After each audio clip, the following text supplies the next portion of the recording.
Yeah, Clinton, when I go back and think about what did I do back then when I was growing up, I remember one thing in particular is just I had the ability to make people miss. Now, in terms of trying to jump into other positions, I tried that one time in high school. I think I was a freshman. I tried to line up as a free safety, and I was thinking that, the ball is getting thrown right to the receiver running the 9 route. And I'm thinking, you know what? I'm in my back pedal. It's not going to go over my head, but I'm backpedaling and then I'm starting to turn to run and the receiver's running up the field. And what I'm thinking, the ball is just going to drop down right about 50 yards out where I'm at. The ball just keeps going. It just keeps going. And I go from looking at the quarterback to looking at the ball, then looking at the receiver, and then touchdown. And that was that was the final time I ever lined up as a DB. So that had to speak something special about you, man. Your ability to be able to play both sides of the ball, different positions. What was it about you growing up that allowed you to get into that space? Well, for me, at an early age, I was a little taller than you were. So I started out as a DB and switched to running back. So I started out as a DB. I thought I was going to be the next Aeneas Williams, prime time. At that time, those were the cornerbacks that you kind of went out and emulated. So to me, it was between me and my best friend, like who the baddest, and then my coach made the switch my junior year, and I had never played running back a day in my life. And he was like, "Yeah, man, I can't throw it to you, so I'm gonna hand it to you." I'm like, "Bro, I don't play running back." It ended up being a great decision. Even for colleges, everyone was recruiting me at DB, and for me, it was just like I was starting to fall in love with the running back position. As you know, all the backs were bigger. It was Bettis, Jamal Anderson, Jamal Lewis, like all the big backs were taking over. So I'm thinking, I'm like 165, 170. I don't want to tackle them people. So I learned to make people miss and run past them. That's right. I know that's pretty That's special. a good reason to switch. I don't Yeah. want to get hit by those guys. Well, not only that, just to have the ability to make people miss and then Yeah. also play in the different positions like that, that speaks volumes in terms of his talent. I know I had a chance, of course, as he went on with his career to see his talent. A number of Sundays we faced off and had a chance to know what his ability was. But I'll tell you what, when I think back about some of the days that we've had as a player, and not to get too far in front of that, your talent speaks for itself. And I think that now that you're coaching, how does that impact the guys in terms of how growing up and what it was to be able to play different positions? How do you keep that conversation going with your guys? I mean, I think for me, the best coaches that I were around were honest. They were players, coaches. They were honest coaches, whether they were chewing you out or, giving you that appreciation. It was like a tough love. So I try to carry the same thing. I rely heavy on my running backs coach from college, Coach Dunny Solinger.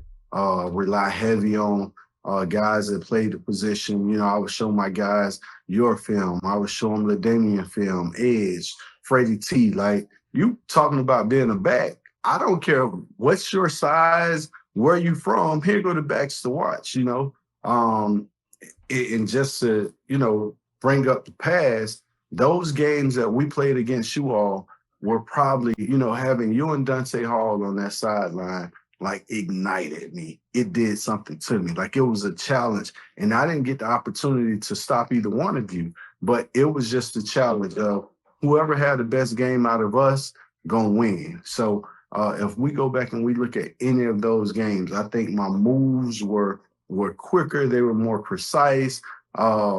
Just because of I knew what you all were doing. So it was going into the game, it was just that extra mindset.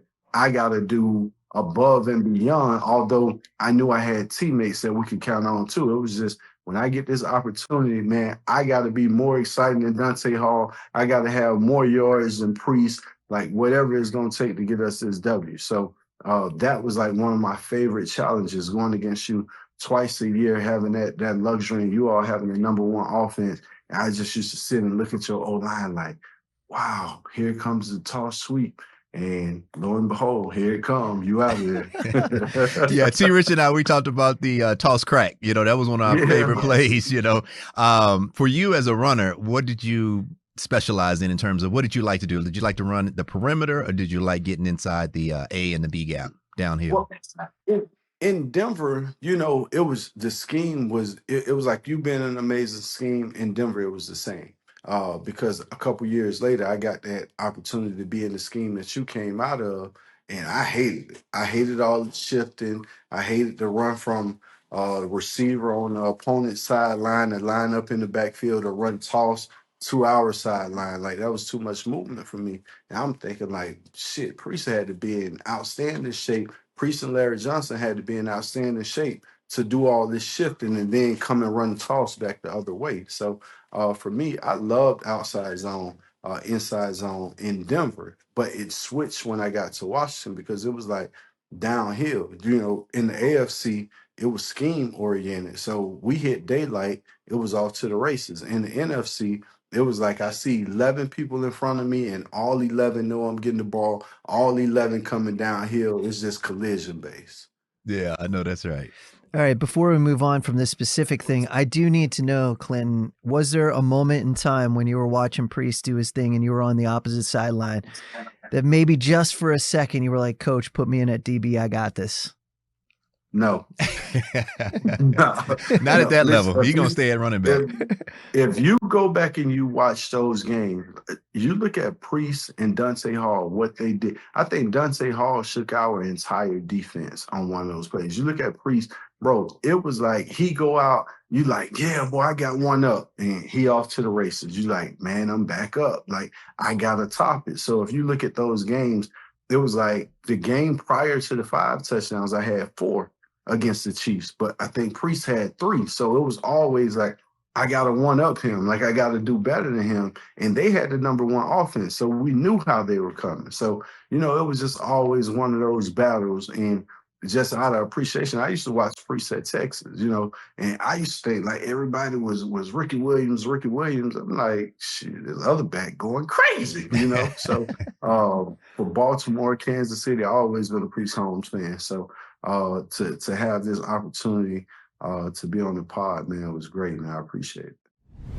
Breaking news from Bet365. New customers, Priest, $5. You just bet that and you can get $200 in bonus bets, win or lose. So sign up, place a bet for $5 and get $200 in bonus bets, win or lose. Bonus bets can be used on the spread, player props, futures, and so much more. Whatever the moment, it's never ordinary at Bet365. Gambling problem? Call or text 1-800-GAMBLER in Arizona, Colorado, Illinois, Indiana, Kansas, Kentucky, Louisiana, Maryland, North Carolina, New Jersey, Ohio, Pennsylvania, Tennessee, and Virginia. Or 1-800-BETS-OFF in Iowa. 21 plus only. 18 plus in Kentucky. Please gamble responsibly, and you must be present in Arizona, Colorado, Iowa, Illinois, Indiana, Kansas, and Kentucky, as well as Louisiana and select parishes. Maryland, North Carolina, New Jersey, Ohio, Pennsylvania, Tennessee, and Virginia. $10 minimum deposit required. Terms and conditions apply. In-app only.